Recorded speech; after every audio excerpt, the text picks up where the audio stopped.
40 амтнд мөнгө төгрөг өгөөд 40 амтныг хахуулдаж жагаад сонгуульд гарсан хоёр хүн одоо энд ирлээ гэхэд бид хоёр буруугүй бүх юу одоо бид хоёрын төлөө гарсан бид хоёрын зөв гэж гарсан энэ тэргээд ингээл өөрсдөө сурталчилж байгаа ингэж жаал явж яддаг.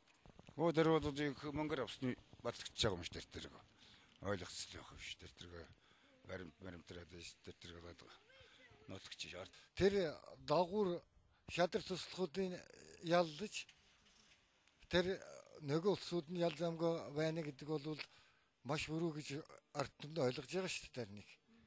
Дулан хүн ялаа сонгосоод их хурлын гишүүд өөрсдөө мөнгө өгч болохгүй. Сонгуул одоо нөгөө сурталчилгааны цаг өнгөрсөн байхад тийм явдал яаж болохгүй. Насан туршаагүй хүнийг тийм сонгуулийн сурталчилгаанд одоо явуулж болохгүй гэсэн ийм өөртөө тийм хууль батлаад гараа нэргээ баталчаад тэгээд мөнгөөгөөд сонгуульд оролцчихаа тэгээд өөрсдөө тэг хуулиа зөрчичгээд ингээд их хурлын одоо сентен дээр суугаад байгаа явдалд би бас инхээр их гайхаж байна. Инхээр би тэрний учрыг одоо хүртэл олохгүй л байгаа.